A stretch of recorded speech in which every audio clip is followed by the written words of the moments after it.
meditation. But friends, today's generation is not going to take it so easily because of Western culture. The Western influence today is so much that today's generation would like to ask some scientific basis to this. So the second approach is scientific meditation. There are many parts. One part I would like to emphasize is relaxation, endocrine system and aura. There are many things, but relaxation is very important. You have to sit still. Now let us try to understand what is that relaxation.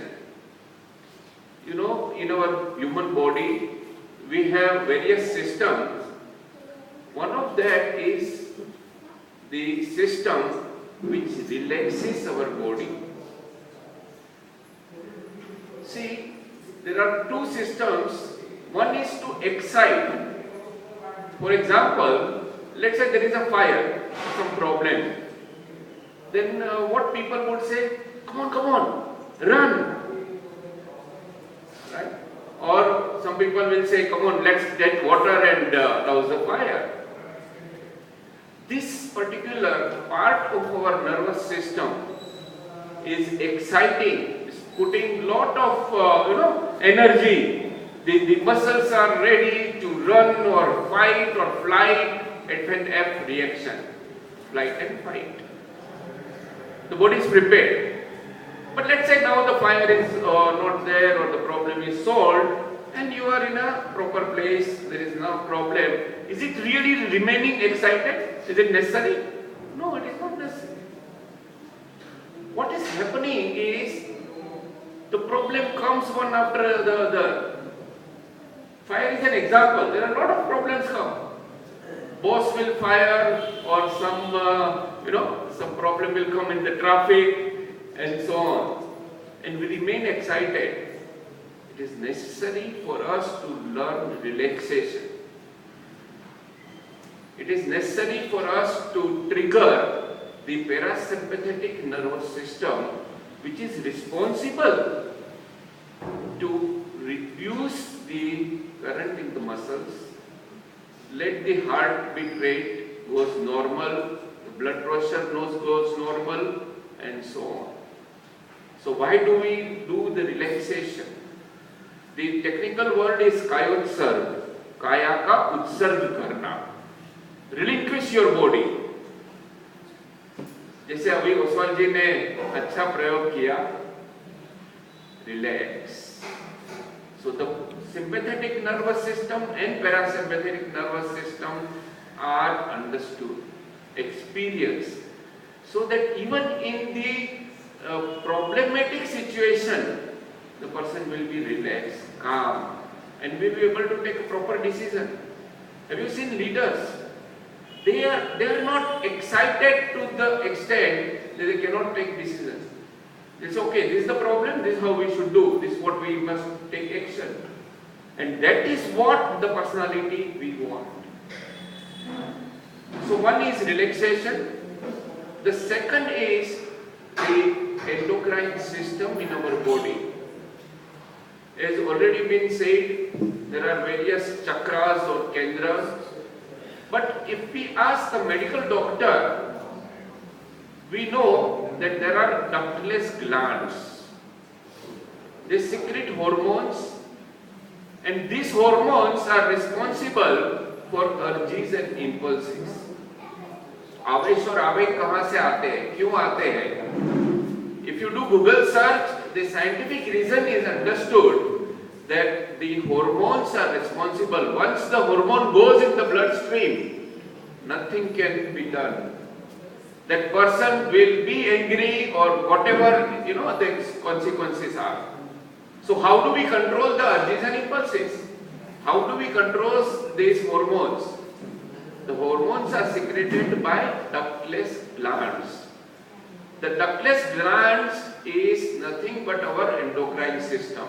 The sex gland and the adrenal. The adrenal gland, which secretes the adrenaline hormones on top of the kidney, they are the lower glands.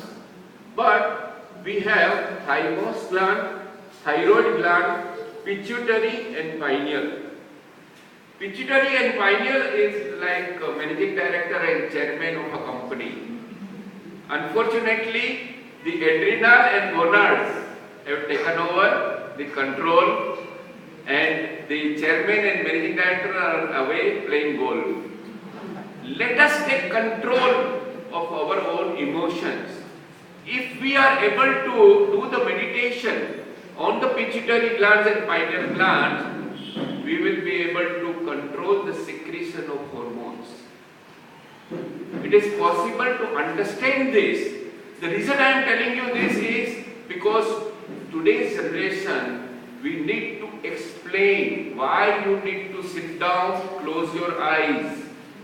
If we do not explain scientifically, you see, it's not easy for them to understand and accept, because there are so many goals, so many religions, and people are fighting. My religion is better than yours.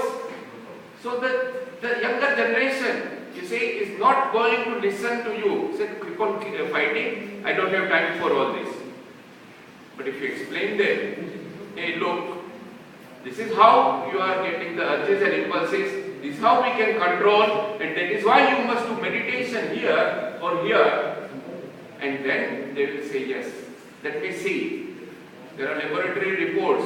There are now, fortunately, you see, the technical, the science has also developed to take picture of aura. The aura is visible now through the Lilian camera. That is Abha Mandal. With meditation, we are in position to bring that positive energy by visualizing positive colors. They are on wavelength. Science explains this so nicely. So why not we take this approach and explain the young people what is aura, how that can control the secretion of hormones, and why the bright light is so important. Or for that matter, the peacock blue color, the bright green color, or golden yellow color, these are the positive colors. So what we need to do is visualize these positive colors. And then it is possible for us to control the secretions of hormones. And the prerequisites, as I said, is relaxation. Thank you very much for giving me this opportunity. I really appreciate Mr. Nitin Kamat's this initiative, and congratulate him for the wonderful book which he has taken out. Thank you very much.